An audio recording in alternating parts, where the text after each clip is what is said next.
So now we're going to consider double auction markets. In fact, we're going to try to interpret what goes on in these double auction markets through the supply and demand model, or what we have called the competitive equilibrium model. You may have seen double auction markets in a video, or participated in one, or seen one in class. So the basic idea is that you have both buyers and sellers bidding. That's why it's called a double auction. Both buyers and sellers are in the market. And their buyers are trying to get things, they're trying to buy things in the market, and they get marginal benefits from what they buy, and their marginal benefits are represented on cards. There's also sellers, they're the firms trying to sell things, and their marginal costs are also represented on another set of cards. The idea in this market is that buyers and sellers are going to interact like in any other kind of market, and we're going to see what happens. Buyers, of course, are going to try to get a low price, get the lowest price they can for what they're getting in the market, but they'll be competing with other buyers in the market. Sellers are going to try to get the highest price they can for what they're producing, but they're going to be competing with other sellers in the market. So that's the nature of the competition, and you can see that when you watch or participate in these kinds of markets.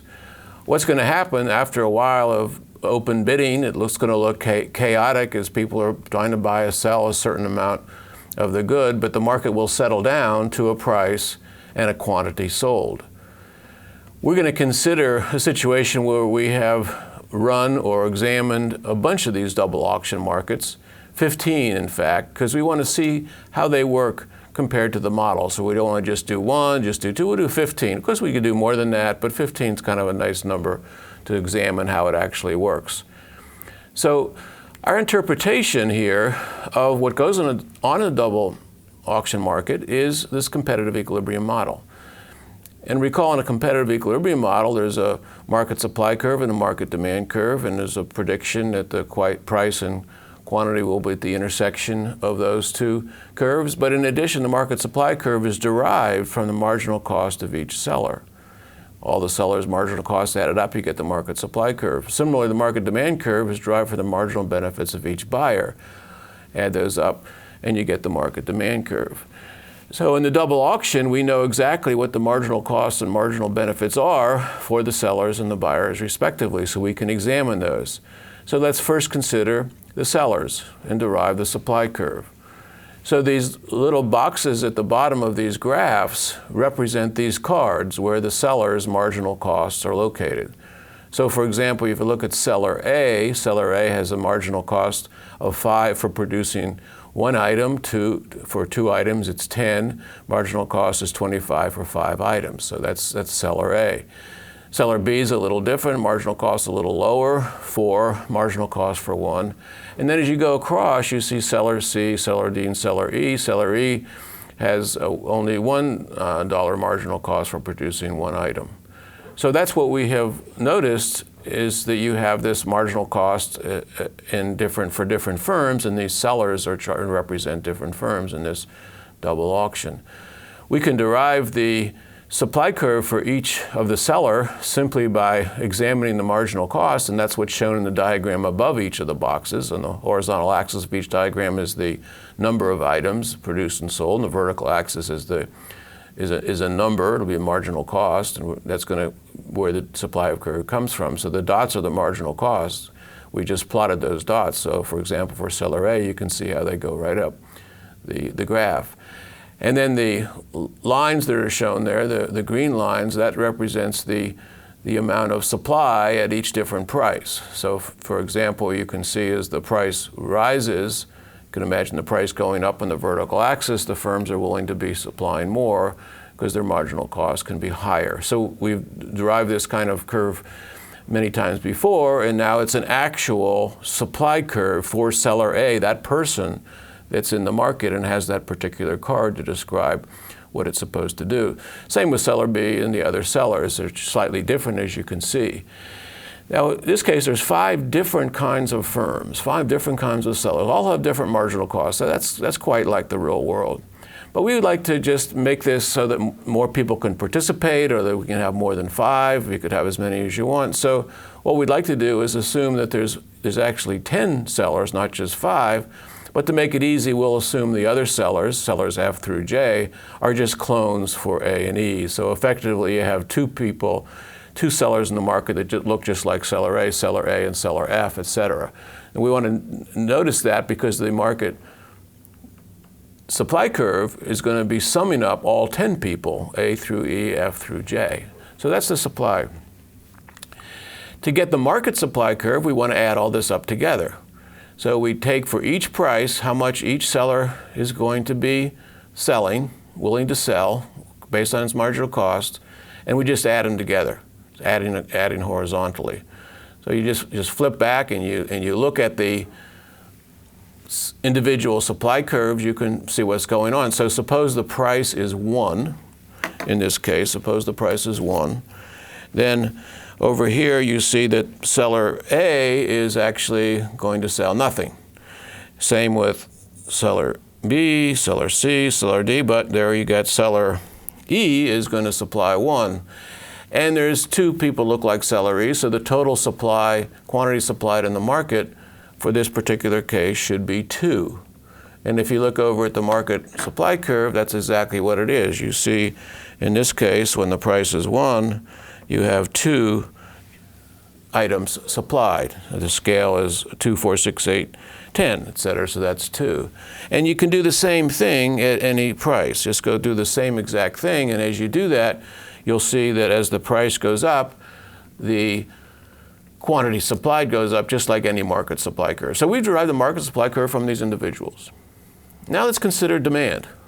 So second bullet here reminds us that the market demand curve is derived by adding up the marginal benefits, of each buyer. Okay, so let's do that. So here are the buyers. We have buyer A through buyer E. Buyers, of course, have marginal benefits from the product, and we're representing that on these little cards. So for item 1, buyer A's marginal benefit is 25. For a second item, it's 20, and so on. You can see the marginal benefits declining.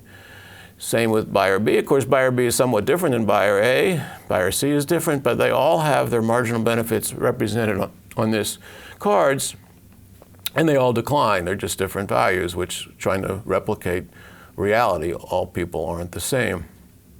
Just like in the case of the sellers, we'd like to have more than just 5 buyers, so let's assume that there are 10 and that the other 5 are just clones of these first on the picture. So there's really twice as many in the picture, but the others look exactly the same.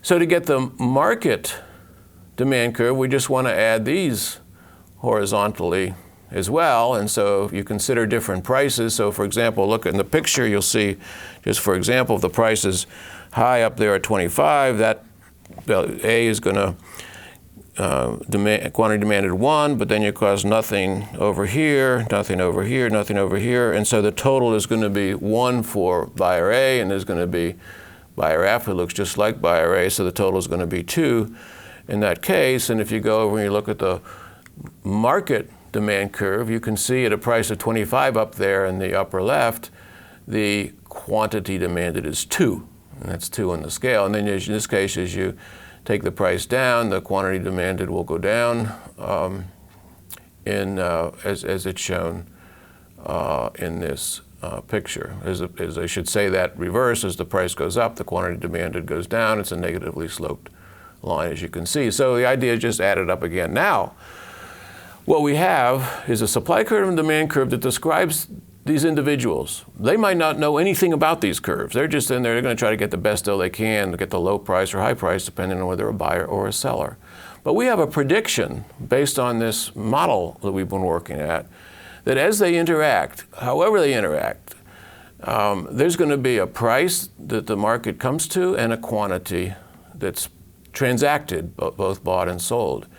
And in this case, you can see the price is going to be $13.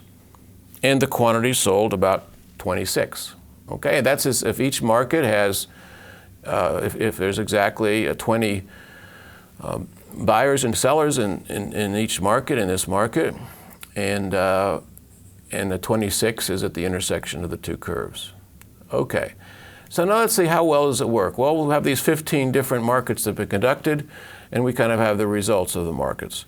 And you can sort of get a sense of what might happen by looking carefully at this diagram. What this diagram does, it just combines what we did before. It's small because we're trying to get them all in the same picture. But in the middle is the supply and demand curve that we just derived there. That's in the middle of the picture. Over on the left here are the marginal benefits or the demand curves for the individuals, and over on the right, the marginal costs. And we've drawn in a price here at the, there it is, that's the equilibrium price that we're predicting is $13. And if you go across, you can see that the 26 that's produced, you can see who's producing them. So at a price of 13 right over there, you can see that the quantity demanded at that price is 3. It's also 3 for that guy. It's also 3 for that guy. It's 2 for that guy and 2 for that guy. And there's twice as many of these guys in the market, so it's 3 plus 3 plus 3 times 2. There's your 18, and then you have 2 plus 2 times 2, which is 8, so it's a total of 26. So 26 are being bought. That's just who's buying them at that price. And you go over here, and you can see who's actually produced them at that price. So there's your 13. And you can see that guy's producing 2, that guy's producing 2, that guy's producing 3, that guy's producing 3, that guy's producing 3. And so the 3 plus 3 plus 3 plus 2 plus 2, all multiplied by 2 because there's twice as many, gives you the 26 again. So that's what the model's predicting. It's predicting the total in the market plus basically what each person is consuming or producing. Now, let's see if the model works. We're going to do this calculation, this simulation in the markets for many different times. So our prediction is the price is 13, the quantity is 26 if there's 10 buyers and 10 sellers. So we do these 15 different markets, see what happens, and let's take a look at the results for a particular experiment, a particular time this was done. You can see markets are named by individuals who happen to lead the market to make sure everybody is playing by the rules.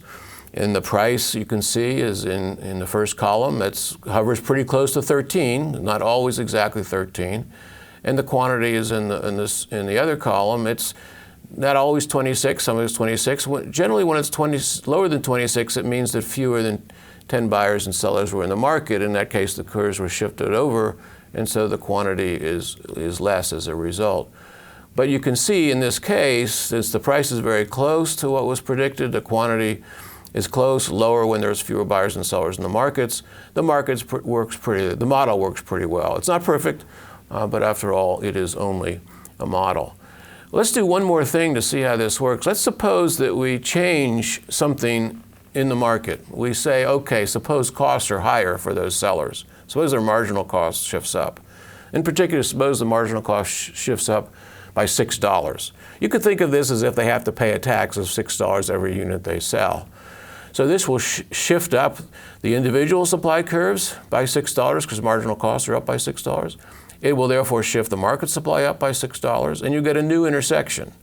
And you get a prediction that the equilibrium price will be up, but be less by $6, and you get the equilibrium quantity down. Let's see why that's the case. So that's the original one with the original marginal cost curves. This is the picture when you get, it's coming up on the slide slowly, this is the picture you get when you add $6 to each marginal cost. And you can see in this case there's just an upward shift by $6, and the difference between those two supply curves vertically is $6. Old supply has shifted to new supply because of the tax, and see our prediction is the price is going to go up. Note that it doesn't go up by as much as the tax. It goes about $3 in this case to around 16 or so, where the tax and the marginal cost rose by 6. And one of the reasons for that is the quantity actually declines. You move along the demand curve. And let's see if that actually happened in the market. Well, here's the results in this case. It's the columns over on the right, and you can see, yeah, the price is high. It's, well, for the first Jesse's group there, it's exactly as predicted, $3 higher. But generally speaking, it's higher than it was in the case of without that. So it's almost exactly as predicted by the model. And you can see the quantity sold is also down by a certain amount as well. So again, the model generates some pretty consistent results that are close to what's being predicted. The prediction of the model is pretty close to what has happened in the market, and that's a demonstration, if you like, of how accurate a model can be in this circumstance. It gives you some sense in which when you apply a model like this to other situations where there's competition and there's buyers and sellers, not just one on each side of the market, that you're going to get similar results. Thank you.